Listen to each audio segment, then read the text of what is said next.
the president of Cristo Rey Atlanta Jesuit High School. And Cristo Rey is in Midtown Atlanta, right next to All Saints Episcopal Church, and a block away from the Fox Theater. And Ajane Strickland was the student who went with me to speak at All Saints that day, because I realized most adults are really not interested in listening to me, but they are interested in listening to one of our students. Our students are only low-income students. We started with the freshman class, added another freshman class, etc. And so now we have 3 grades in the program. We only serve free and reduced lunch students. And what's unique about our program, aside from the fact that it's a very exclusive school to get into, is that A, it works, and B, all of our students work in companies. They work in jobs. And on the tables, I left a listing of all the companies. It's a bit of an eye test, but that's because we have so many companies now.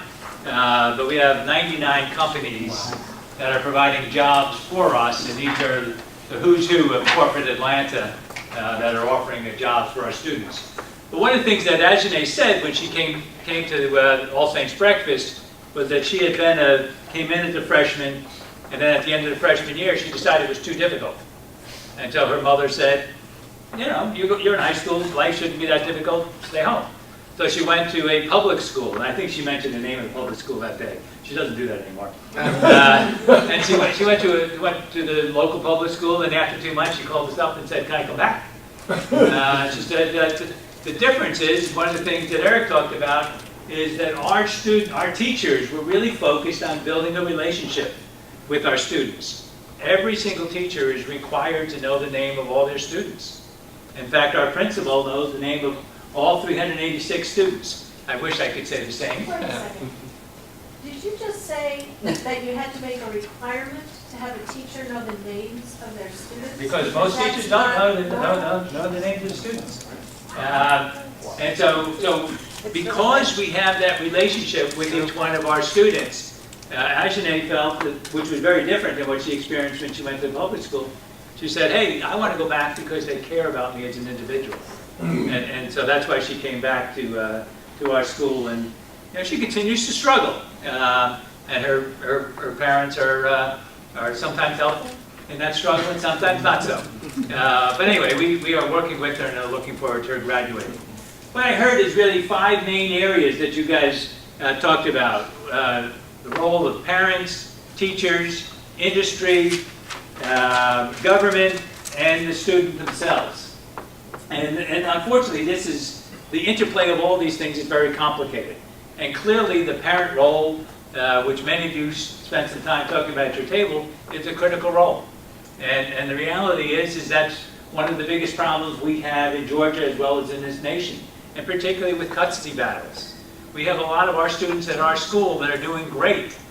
And then one of the parents decides, well, you know, that's not such a good thing for me, because I want that student to be home taking care of the siblings, and so I'm going to pull the kid out of the school. And then when they get custody of the student, then that's what happens to some of our students. So the role of the parents is a very complicated one, and it's sometimes good, sometimes not so good. I heard I talk about that it was actually her mother, who's the little story that she gave the example, but that 80% of the parents actually showed up when her mother invited them into the classrooms. And I wish we could get to that number.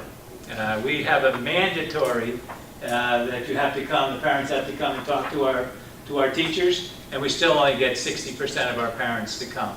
And it really doesn't matter pretty much what we do. And we're giving them a pretty good education, but we still can't get the parents engaged. So the parent role is critical. The teacher role, I completely agree with you. We've got to figure out what the role of the teacher is, and relationship to me is the most important thing. That is something that cannot be replaced by a computer. And if we have that relationship with our students, then they feel that love and that sense of belonging and high expectations that many times they don't get from their family environment. And so the teacher role is critically important in any good school. The government, I think, has a role to play, and the government, I think, is doing less than it should in Georgia, which is unfortunately the reality that we deal with, and we've got to figure out how to do something different about that. Industry partners, I think the fact that we've got 100 companies in Atlanta, and they're the who's who of Atlanta. I mean, who are we missing? Of those companies have already signed up, and what they do is they get a student full-time equivalent from Labor Day to Memorial Day. So every day of the week, from Labor Day to Memorial Day, a student will show up. 4 kids job share. And those students are engaged in the company doing entry-level work. They may be the receptionist, they may do data entry, copying, scanning, a lot of them do translational work, whatever. But what happens is when those students are in that workplace, they are the youngest employee that the company has. They're between 14 and 18. But the company employees really get excited about being able to make a difference in the lives of the student. And so the companies do get engaged. And yesterday we had the CEO of one of the investment houses on the list there, Ernst Partners. You may never have heard of it, but they manage $20 billion of assets. African-American CEO, Harvard trained, gets up and speaks to our students about, you now have a choice, because many of you are now turning 16. So you don't have to go to school. You don't have to go to school, but if you want to have a life of success, then you've got to make these kind of choices. And the students listen, but the companies want to participate because they're engaged with our students. So I do think there are ways to get the students engaged and the companies engaged too. And the last thing I'd like to say is that I do agree with what many of the speakers said. We've got to start earlier. So my background has been in early education. I ran a program for United Way of America called Success by 6, making sure students are ready by the time they enter kindergarten to succeed in school. And if they don't know how to read by the second or third grade, then they're in trouble. And the difference is that some kids go in with 500 words vocabulary, and some go in with 3,000 word vocabulary or more. And the difference in that vocabulary when you get in is quickly you start getting further and further behind. I also happen to be a preacher in the Catholic Church, and so one of my favorite passages is the passage on the talents, the parable of the talents. And E.J. Hirsch, who is an American educator, calls it the Matthew paradox. Some who have been given much do well with it, but the one who has been given the least, even the little that he's been given, will be taken away. Well, that's what we see in our education system.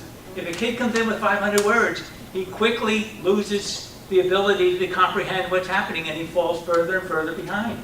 And when you fall behind, what happens is you get frustrated. And so you get frustrated and you drop out. So we've got to do something earlier. And there's been so much research done on what happens in terms of the synapses of young kids and what happens in those first 3 years of life. We need to take better advantage than what we're doing now. Look forward to seeing you all tomorrow. Thank you.